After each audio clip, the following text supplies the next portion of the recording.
একটা normal router যেভাবে setup দেওয়া যায় সেভাবেই সেটআপ দেওয়া যায় মার্কাসিস রাউটার।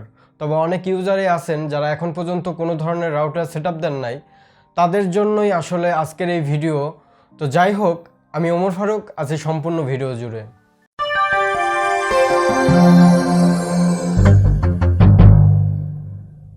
ওকে লুকস, আমরা একটা এক্সাম্পল হিসাবে মার্কাসিস রাউটার নিলাম এবং আমরা সেই রাউটারের সাথে পাওয়ার কানেক্ট এবং ইথারনেট পোর্ট সংযুক্ত করলাম, যেটা ইন্টারনেট ব্রডব্যান্ড প্রোভাইড করে।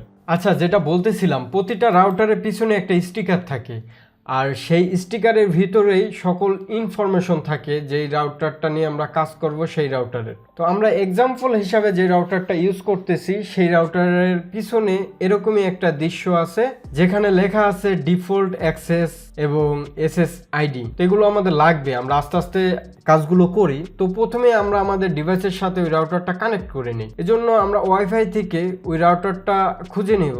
এখানে দেখুন মার্কাসিস নামে একটা রাউটার দেখাচ্ছে, এবং আমরা যদি এটার SSID মিলিয়ে নেই, এই মার্কাসিস _20BE এবং এটার সাথে যেই নাম আছে সেটা মিল আছে। তো এটাই আসলে যেই রাউটারটা আমরা সেটআপ দেব সেটা। তো আমরা কানেক্ট করে নিই, কানেক্ট দিলেই কানেক্ট হয়ে যাবে, কারণ এটা হলো ওপেন বলতে কোনো পাসওয়ার্ড সেট করা না। যদি পাসওয়ার্ড সেট করা থাকে তাহলে এখানে SSIDর সাথে একটা পাসওয়ার্ড দেওয়া থাকতো, বা অন্য জায়গায় মানে এই স্টিকারের ভিতরেই পাসওয়ার্ডটা দেওয়া থাকতো যে কোন পাসওয়ার্ড দিয়ে কানেক্ট করে নিব। যদি আপনাদের রাউটারে পাসওয়ার্ড চাই তো ধরে নেবেন যে স্টিকারের ভেতরে কোনো এক জায়গায় পাসওয়ার্ডটা আছে, যেটা আমাকে ইমপ্লিমেন্ট করতে হবে ওইখানে। তো যেহেতু এটা ওপেন, কোনো পাসওয়ার্ড নাই, তাই বাই ডিফল্ট আমাদের পাসওয়ার্ড দেওয়ার প্রয়োজন লাগলো না।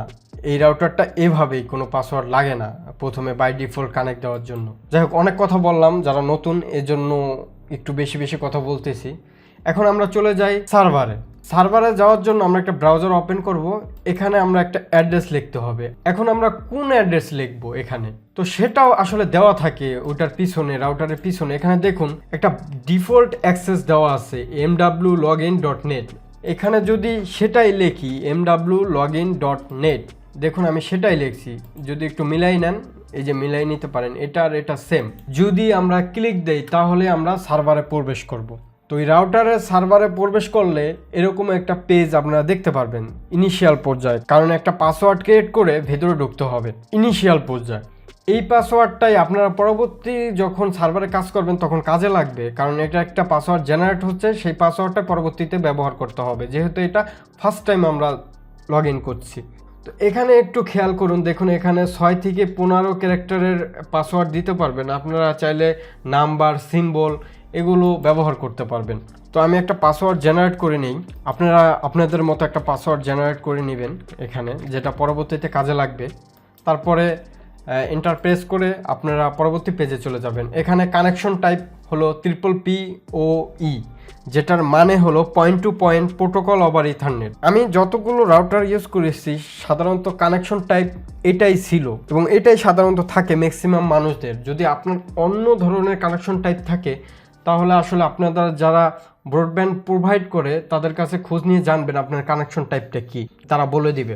এবং কমন কেসে আসলে এই PPPoE এটাই আসলে থাকে। দেন ইউজার নেমটাও একদম সেম কথা, এটা যারা রাউটারের ইন্টারনেট প্রোভাইড করে তারাই আসলে এটা দিয়ে দেয়, এবং এটা আপনাকে দিতে বাধ্য। যে কোনো রাউটার যাদের এই ওয়াইফাই ইউজ করেন তারা এটা দিতে বাধ্য।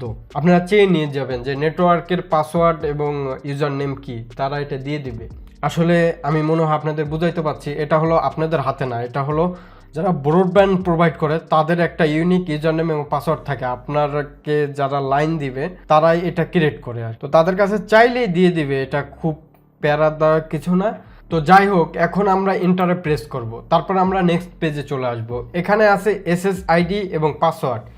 এই নামটাই হলো প্রতিটা ডিভাইসে শো করবে যখন আপনারা ওয়াইফাই কানেক্ট দিবেন, সেই নামটা এখানে দিয়ে দেবেন। সাপোজ এখানে আমার নামটাই আমি দিয়ে দিলাম, যেটা আসলে ডিসপ্লে করবে যখন আমরা ওয়াইফাই কানেক্ট দিব। এবং পাসওয়ার্ড, এই পাসওয়ার্ডটা দিয়ে আমাদের ডিভাইস কানেক্ট করতে হবে। সেটা আপনারা যে কোনো পাসওয়ার্ড দিতে পারেন, এটা কোনো ফ্যাক্টর না। আসলে 8 ওয়ার্ডের বেশি যে কোনো পাসওয়ার্ড দিলেই হবে। সাধারণত 8টা ডিজিটের বেশি পাসওয়ার্ড দেওয়ার লাগে। তো আমি পাসওয়ার্ড দিয়ে আবারও কন্টিনিউতে প্রেস করলাম।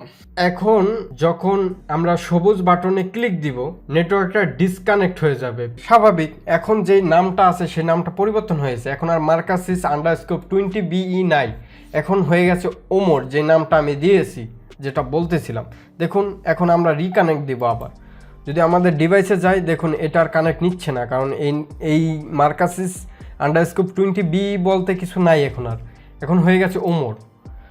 তো এই ওমরে কানেক্ট দেওয়ার পরে আমরা পাসওয়ার্ডটা দিব হুবহু যেই পাসওয়ার্ডটা আসলে আমরা ওই SSIDর সাথে যে পাসওয়ার্ডটা দিয়েছিলাম সার্ভারে। দেখুন আমি এই পাসওয়ার্ডটাই দিয়েছিলাম একটু আগে, মনে করার চেষ্টা করুন। দেন আমরা নেক্সটে ক্লিক দিব, দেওয়ার পরে আমাদের কানেক্টটা হয়ে যাবে। দেখুন কানেক্ট হয়ে গেছে এবং সাথে এই সার্ভারটাও লোড হয়ে গেছে। এভাবে আপনারা সেটআপ দিয়ে দিতে পারবেন। Setup complete. এখন আপনারা যদি ইসে যান, চেক করেন যে ইন্টারনেট ঠিক আছে কিনা, দেখুন যে ইন্টারনেট আসলে চলে আসছে যেহেতু গুগলের পেজ লোড হচ্ছে।